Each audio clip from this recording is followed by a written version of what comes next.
Every week we grade Ohio State's starting quarterback. We're going to take that philosophy and we're going to apply it to Ohio State's defense after a 21-17 win after Nebraska. Stefan, I'm going to let you go first because I think you have a bigger point you want to make about this, which is why we're just grading them. Yeah, I give him a B+. I thought it was overall an all-right performance, right? I think it was a step forward from the Oregon game. I think some of that is probably helped by a freshman starting quarterback on the other side as opposed to an experienced quarterback like Dylan Gabriel. And obviously Oregon's offense as a whole is much better than Nebraska's. Here's what stands out to me the most, and here's what you didn't get in the game against Oregon. And in the same way that we grade Will Howard heavily on, hey, he had a great game, but he made this big mistake, Ohio State's defense, I give them a B+ as opposed to a C or something like that, because in the fourth quarter, when you needed a stop on a couple occasions, they got it. And that's what you didn't have in Oregon. If you walked out of the Oregon game, let's say they gave up 30 points or whatever, but on the last possession they got a stop, you're looking at that game differently. That's when games are won, right? In the fourth quarter. Should that have been the case against Nebraska? No. But I don't think it was the defense's fault that this game was as close as it was. I thought the defense did enough, got the stops they needed to in the fourth quarter, and I mean, Nebraska had the ball for 35 minutes. Some of that is a result of Ohio State's defense. Some of that's a result of Ohio State's offense, not being able to run the ball. In that third quarter, it just felt like it was 3 and out, a punt, a failed fourth down conversion. Like things that just weren't going that offense's way were hurting the defense, which is why they were on the field a bit. So I give them a B+. I thought overall it was good, and I boosted grade a little bit because when you needed to stop, by the way, when momentum flipped, you have targeting call, Arvil Reese is out, that gives Nebraska yardage. You got fans throwing stuff on the field. Everybody's ticked off. Nebraska's got a little bit of momentum. You got to stop, you get a pick. Biggest drive of the game right there. They got the stop when they needed to. B+. That was a wild moment in this game. I was looking up something to make my point in a minute. I wasn't just on my phone. Andrew, what's your grade? I'm at a B, and it's a very interesting day for Ohio State's defense because this comes with the knowledge of what happened against Oregon, where it went really ugly really quickly, right? So the thing for this defense that was impressive to me was they bailed out Will Howard and this offense at that interception that went down at the 5. Ohio State, I mean, Davis Nigba did not play well today, I don't think. He had 4 defensive pass interferences. I think but that's the thing. He had the biggest play of the game. He makes that stop at the goal line. That keeps Nebraska. All right. Are you all right? that keeps. You guys are making great points, man. That keeps Nebraska out of the end zone. That is a different football game than what we just watched if Nebraska scores there. So the defense bailed them out. They get that stop on the last drive. I know they allowed the touchdown to go ahead, but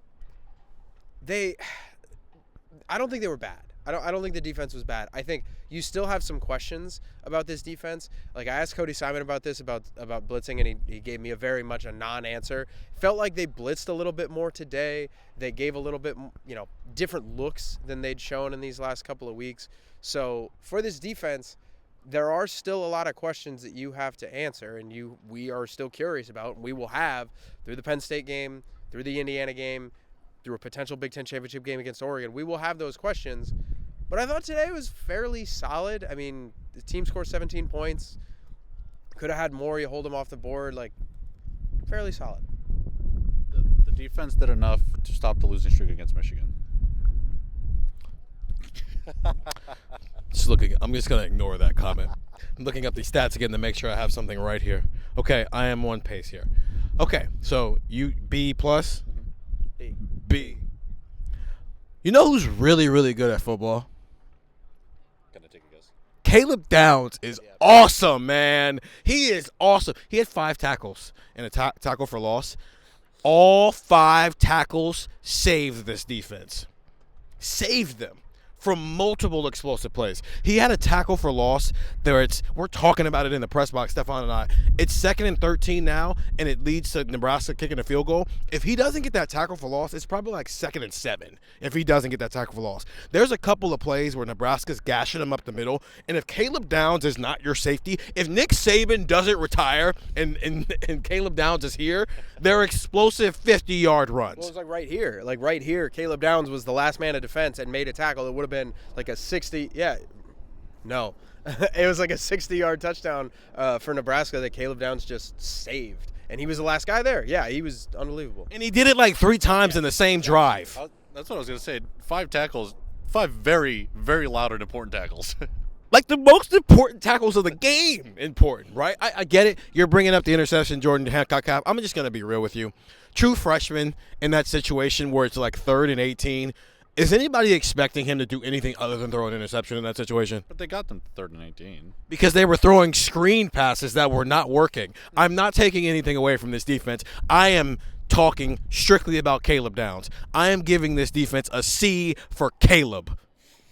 That dude save this defense today. We can say, okay, yeah, the defense bailed out Will Howard a couple of times. You mentioned Davis Igbenogson, both of you. Yes, he had the 4 pass interference calls, but also he made a touchdown saving play. He also got benched for Jermaine Matthews today. That's both true. I think weird day for the secondary. I think they're trying to figure some stuff out. Again, touchdown saving play for Davis Igbenogson. He also had some moments where I thought some of those pass interference calls are a little questionable. They could have easily been OPIs and they called DPI. So I don't want to just rag on Davis Igbenogson. Weird day for the secondary. They're still trying to figure out where they're going to go with Layson Ransom out.